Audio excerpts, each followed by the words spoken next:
Praise the Lord. இன்றைய வார்த்தை mark 8 வசனங்கள் 1-2. இதில் 3 நாளாக ஏசப்போட மெசேஜை கேட்டுட்டு ஜனங்க சாப்பிடாம இருக்காங்க. இவர்களுக்காய் ஏசப்பா பரிதபிக்கிறாங்க. நம்மளுடைய வாழ்க்கையிலும் அப்படி தான்.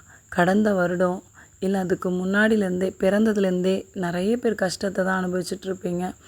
ஏசப்பாவை நான் வணங்குறேன், ஆனால் இன்னும் கஷ்டத்தில் இருக்கிறேன் அப்படின்னு கூட துக்கத்தோடு கூட இந்த புதிய வருஷத்துக்குள்ளே என்ட்ரு ஆகிருப்போம்.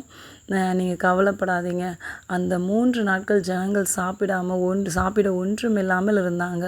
ஆனால் ஏசப்பா பரிதபித்து அவங்களுக்கு ஏசப்பா உணவு கொடுக்குறாங்க. அதே மாதிரி தான் நம்மளுடைய வாழ்க்கையிலையும் அந்த ஜனங்கள் அவரை விட்டு விலகலை. பார்த்துக்கோங்களேன். இல்லை எங்களுக்கு பசிக்குது, நாங்கள் எங்கள் ஊருக்கு போகிறேன்னு அவங்க ஏசப்பா விட்டு விலகலை. 3 நாளும் ஏசப்போட சத்தியத்தை கேட்டு அவர் கூடவே தான் இருக்காங்க. எங்களுக்கு பசிக்குது எதுவுமே ஒரு வார்த்தையும் சொல்லலை. ஆனால் ஏசப்பாவுக்கு அவங்களுடைய ஃபீலிங்ஸ் தெரிஞ்சு அவங்களுக்கு சாப்பாடு கொடுக்குறாங்க. அதே மாதிரி தான் நம்மளுடைய நினைவுகள் சிந்தனைகள் எல்லாவற்றையும் ஏசப்பா அறிந்து இருக்காங்க. அதனால் நம்மளுடைய வாழ்க்கை இப்படியே போகாதுங்க. உங்களுடைய வாழ்க்கையிலும் என் வாழ்க்கையிலும் ஏசப்பா இந்த புதிய வருஷத்தில் பெரிய காரியங்களை செய்வாங்க. நம்பிக்கை விட்டுறாதீங்க. ஏசப்பா விட்டு விலகிற இருதயம் உங்களுக்கு வேண்டாம். தேவனை மறக்கிற இருதயம் சபிக்கப்பட்ட இருதயமாக மாறிடும். நம்ம சபிக்கப்பட்டவர்களாக மாறிடுவோம். அதனால் ஏசப்பா விட்டு மட்டும் எங்கேயும் விலகி போயிடாதீங்க. நிச்சயம் ஏசப்பா ஆசீர்வதிப்பாங்க.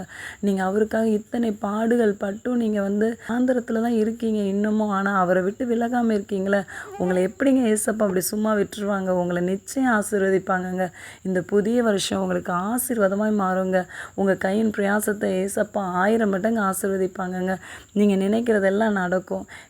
என்ன பண்ணுறீங்க அப்படின்னா 3 நேரமாக ஏசப்பாவை துதித்து ஏசப்பாக்கிட்ட பேசிக்கிட்டே இருங்க. வேலை செய்யும்போது கூட இருதயம் பாரப்பட்டுச்சுன்னா, ஏசப்பா எனக்கு இது இல்லை ஏசப்பா, என் தேவைகளை சந்திங்கன்னு அவர்கிட்ட சொல்லுங்கள். அப்புறம் சந்தோஷமாக இருங்க. அவர்கிட்ட சொல்லிவிட்டு திரும்பவும் துக்கத்தை சுமந்துட்டுருக்காதீங்க. ஏசப்பா கிட்ட சொல்லிட்டீங்கன்னா அவர் எல்லாவற்றையும் பார்த்து கொள்வார். அப்பா கையில் உங்கள் வாழ்க்கை உங்கள் காரியத்தை விட்டுருங்க. சந்தோஷமாக இருக்க பழகிக்கோங்க. அவரை துதிப்பது தான் நம்மளுக்கு இன்பம். அப்புறம் வசனங்களை தியானிக்க ஆரம்பிங்க. ஒவ்வொரு வசனமும் ஒவ்வொரு வார்த்தையும் இயேசு. அப்போது ஏசப்பாவை நம்ம தியானிக்க அந்த சத்தியம் நமக்குள்ளே போக போக நமக்குள்ளே இருக்கிற பாவ மாம்சிக குணங்கள் எல்லாம் மாறணும். உண்மையிலே மாறணும். அப்போ தான் ஏசப்போட வருகையில் நம்ம ஏற்றுக்கொள்ளப்படுவோம். ஸோ மாம்சிக குணங்களெல்லாம் மாற்றி ஆவிக்குரியவர்களாய் மாறுவோம். கர்த்தர் உங்களையும் உங்கள் பிள்ளைகளை ஆசீர்வதிப்பாராக.